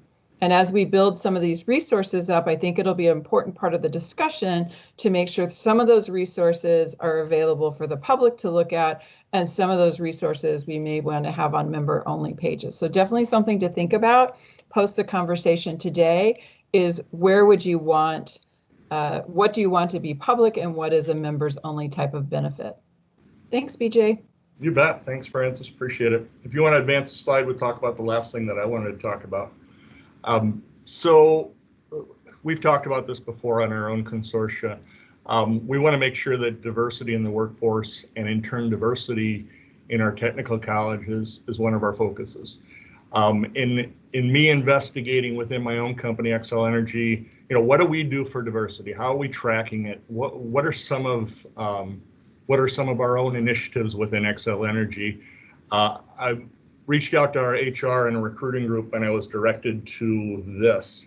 So I want to introduce and expose this to our own group to see if this is an initiative that we want to take on, similar to what Minnesota took on. So as you can see here, the Minnesota legislature in 2019, they directed the Minnesota PSC to convene a stakeholder group to examine the challenges and opportunities for Minnesota energy utilities to attract a diverse workforce with the skills needed to advance into the next century our own industry and to increase supplier diversity of energy utilities. So that's a bit of a mouthful, and the actual report that they came up with is 43 pages, and I will make it available to anybody that's interested, but because it's already been released publicly, so it's available information. But I did just want to go through some of the some of what they found in this initiative, or some of the goals of this initiative. So as they're listed there, you'll see goals 1 through 5. They were actually tackled by one working group. Goal 6 was tackled by another working group. And goal 7 is kind of basically it's a resultant decision from the first 6 items that the state's going to take a look at what was presented to them and make a decision on that number 7. So we'll just go through them real quickly. Number 1, examine current and projected employment in the energy utility sector. We actually do that pretty well as a consortium. I'm sure Minnesota does it similarly. We'll provide those numbers to you on a very regular basis, what the utility sector numbers look like. 2, provide information on possible approaches to assist workers and energy utilities to develop a diverse workforce. That's obviously got to be our focus, because as we see retirements, as we see our industry change focus a little bit, It creates opportunities for us to get a more diverse workforce into our own groups. We got to know how to do that though, right? Number 3, review key trends that have shaped employment in this sector and the demographics of the sector, including the underrepresentation of women, veterans, and minorities in employment and especially leadership. I think we can all look at that. We can all appreciate the fact that that's real, and it's real everywhere. So number 4, identify the challenges to replacing retiring workers. A lot of talk about that over, I'd say, the last 10 years or so. Some of it's come to fruition, some of them not necessarily. Probably been a little bit slower in people retiring than what was originally projected, but I think we do still see a lot of retirements. And with that comes opportunity to make sure we're looking at the right folks coming in and modeling things to attract people to our business. Number 5, examine the imbalance of available worker skills to utility workforce needs. So like I said, the first 5 of those initiatives or goals were part of one working group within this. There was 70, I think over 70 members that made up the group to actually come up with this document and go through this study. And then number 6 was for the suppliers specifically. It says identify the challenges and possible approaches to increasing supplier diversity. For each of these working groups and the items that they tackled, they came up with a whole list of findings and challenges. It's really a good document. Like I say, I'll make this available to whoever would like to see it. And then, like I said, the resultant from all this, number 7, the state's going to take a look at everything that's been presented by these 2 working groups and from this report, and decide whether information regarding workforce and supplier diversity should be included and considered as part of any resource plan file with the commission. So I guess the question is, as I present this, is this something that we as a consortia want to recommend, encourage the state of Wisconsin to also take upon itself? Obviously, we would play a big role in that. Or do we take this report, and there will be a lot of parallels without a doubt. Minnesota is obviously a neighbor to us. Much of what's in the report is something that will ring true for everybody on this call, probably, as you take a look at it. So I just wanted to initiate the discussion, and we can have some discussion on this call if you like, or we can take it up in a future meeting to see if this is something that we as a group want to take on as well. So any comments, questions? Ron, any opinion from you where we want to go with this?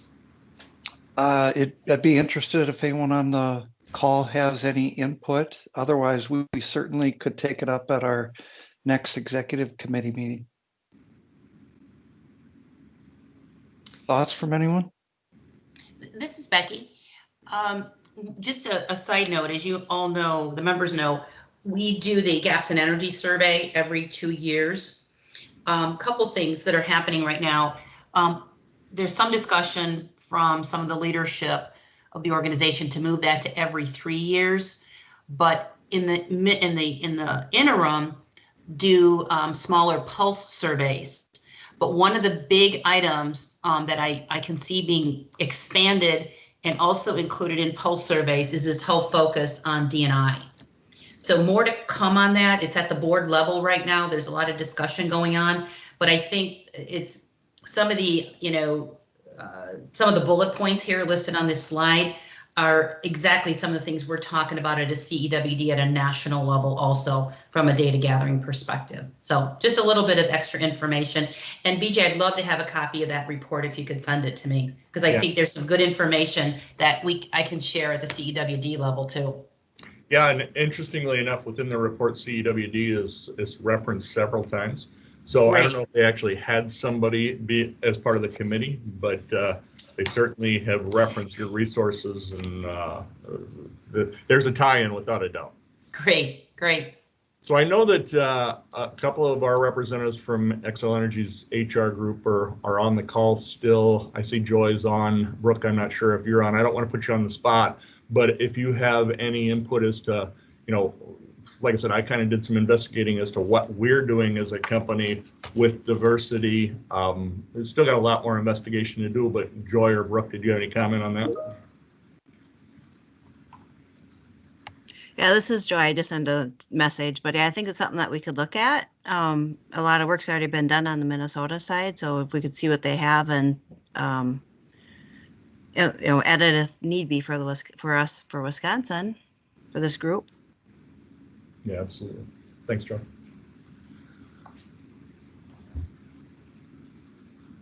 All right. Well, if there's no other comments, I think we'll probably pick this up. Like Ron said, we'll pick this up in an executive meeting subsequent to this meeting, talk more about it, what we want to do with this, and we'll probably talk more about it as a larger group later on. So Ron, I'll hand it back to you. Sounds good. Thanks, BJ, and thank you, Joan, as well for the information. So let's move towards wrap up. I think one more slide. We've got our dates for next year. So we're looking at the last Wednesday of the month in January, May, and September. So the 27th, 26th, and 29th. We are anticipating that our next January meeting will continue to be virtual, roughly the 9 to 11 or 9 to 11:30 time slot is what we'll look for there.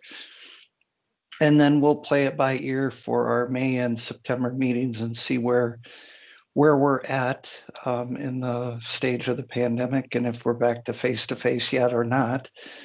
But that's our schedule for next year. And with that, any last closing items from anyone or comments from anyone?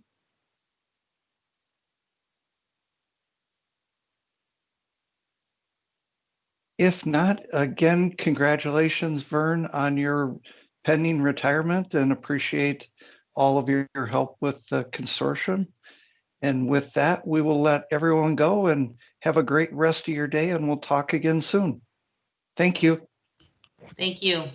Thanks, Ron. Thanks, Ron. Everybody. Thank Thanks. you. Have a great day, everybody. Multiple people are now exiting.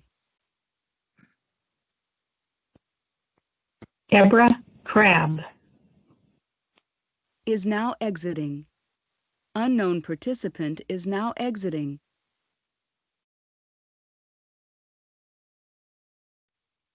+19209520667 Is now exiting.